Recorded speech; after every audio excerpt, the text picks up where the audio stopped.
Welcome back to another episode of Rock Boys Football. Some massive news for this Michigan football program heading into the 2024 season as quarterbacks coach Kirk Campbell promoted to the offensive coordinator spot heading into that 2024 season. And this kind of goes back to the conversations we had in terms of where we would like to see Michigan go, filling that offensive coordinator role. And I think Kirk Campbell kind of checks all the boxes. One, that biggest box we wanted to see checked was a quarterback developer, a guy that is running the offense, that is also responsible and has a proven track record of developing quarterbacks and having a quarterback-friendly system. Kirk Campbell, with the job that he did with J.J. McCarthy, certainly checks that box. The second box that we wanted to see checked was the continuity, right? Michigan fans want to see the same systems, the same culture in place going into that 2024 year. Kirk Campbell certainly ensures that. And I think the gravy on top that really makes you feel good about this hire. Sherrone Moore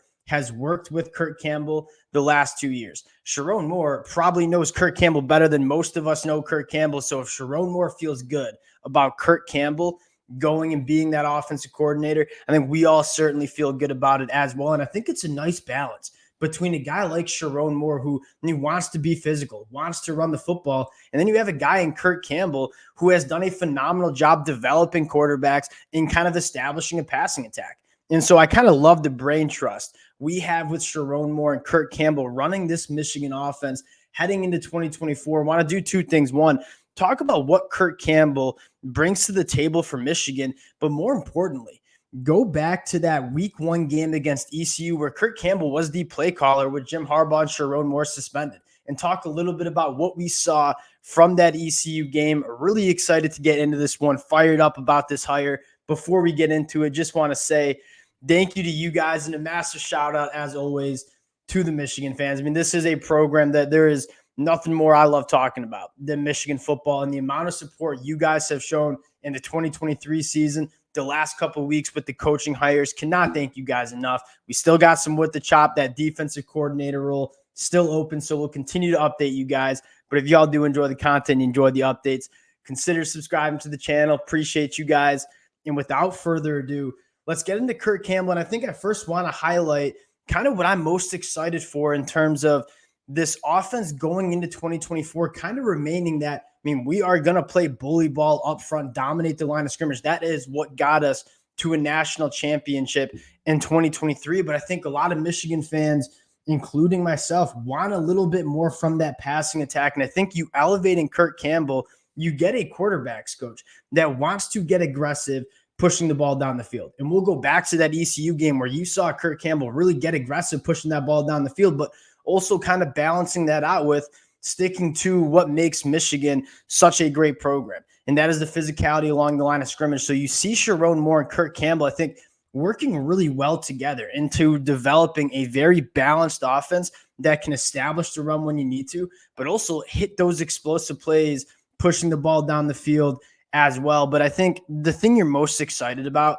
is Kirk Campbell and what he does with quarterbacks, not only in terms of the development side of things, right? Did a phenomenal job with J.J. McCarthy in that 2023 year, but more importantly, a phenomenal recruiter too. Kirk Campbell steps on campus for Michigan. You go land Jaden Davis in the 2024 class, Michigan's top target, and then you go out and land a guy like Carter Smith in the 2025 class, a guy that is kind of rising up the rankings. So you feel good about both things in terms of developing quarterbacks and also recruiting the talent at the quarterback position. Now, I want to go to what I am most excited about, and that was diving into that ECU game. Just watched it back, kind of wanted to get some notes together and in terms of what to expect from Kirk Campbell as an offensive coordinator.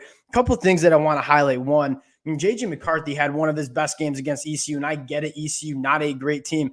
26 of 30 for 280 yards, 3 touchdowns to 0 interceptions. Blake Corum averaged 7.3 yards per carry that game. But what I want to highlight is some of the schemes and systems that you saw Kirk Campbell go to, because you go back and watch that ECU game, the offense did look a little different.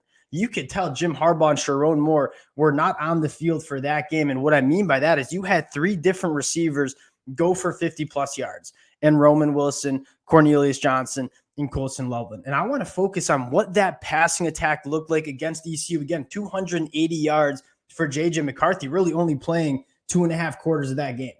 And you look at what they did. I mean, you see them really want to be aggressive, attacking that deeper third. And so Michigan was establishing that run, but off that run, they were working in play action and attacking the middle of the field at an extremely high level. The spacing you really like to see from, right? You were working the boundaries when you had it, but most importantly, when you started getting that run game going, and ECU not really being able to handle Michigan's run game, started loading the box a little bit. And so what did Kirk Campbell go? He goes play action and starts working Colston Loveland over the middle of the field. And that is kind of Michigan's bread and butter. Now you look at when Michigan is humming on offense, it is establishing that run, forcing defense to really commit to a lot of bodies in that box to stop the run. And then you see we go play action and work that middle of the field. And I think the biggest thing that jumped out to me watching that Kirk Campbell offense week one was that there was so much space. And again, when Michigan sometimes struggled on offense in that 2023 season, you saw too much condensed offense, right? Not enough space for our playmakers to operate. You go back to that ECU game, and it seemed like our playmakers, Roman Wilson, Cornelius Johnson, Colston Loveland, had so much area and room to operate. You could tell that Kirk Campbell wanted to put the game in JJ's hands, and JJ goes 26-30 for 280 yards. But don't get it twisted. I mean, that run game was still very good for Michigan. Again, Blake Corum going for 7.3 yards per carry that game. The last thing I want to talk about, or two more things I want to talk about. One, you charted JJ McCarthy's throws. I mean, 3 of 4, 20-plus yards down the field, extremely successful attacking that deeper third. But more importantly, that intermediate passing game was absolutely there for Michigan. Between 10 and 19 yards, Michigan and JJ McCarthy went 9 of 10 for over 70 yards. So you saw them really attack that deeper third and those intermediate routes. And the last thing I want to highlight is Kirk Campbell probably used Donovan Edwards the most effective we saw all season. Donovan Edwards had 4 catches for almost 40 yards in that game. You saw him get a screen pass. You saw him get a couple end arounds. That is kind of how we wanted to see Donovan Edwards used. And you didn't really see Donovan Edwards used that much until kind of the final game against Washington. So what I'm most excited for is Kirk Campbell not only kind of balancing out Sherrone Moore in terms of how we're going to attack opposing defenses, but more importantly, how we used our personnel. I mean, Colston Loveland was a monster over the middle of the field against ECU. Donovan Edwards, that's kind of how we expect Donovan Edwards to be used. I think Kirk Campbell has a really good understanding of the personnel on this roster heading into 2024 and how to use that personnel.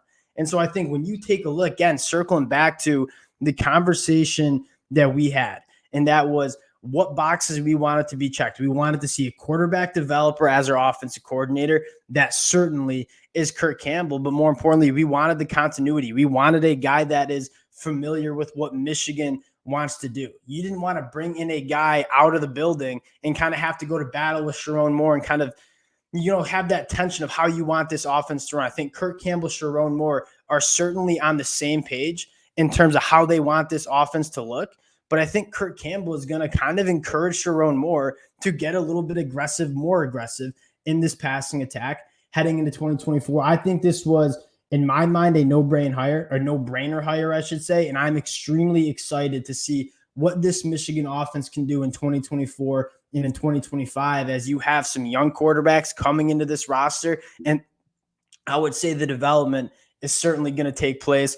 We'll continue to cover these coaching hires. Not really sure what this means for Mike Hart. So as it is continued to be updated, we'll update you guys. We'll talk about it. Appreciate y'all rocking with the boys again. This has been an absolute blast of the last couple months. Cannot thank you guys enough for all the support. If y'all do enjoy the content, consider subscribing to the channel, and we'll talk to y'all later.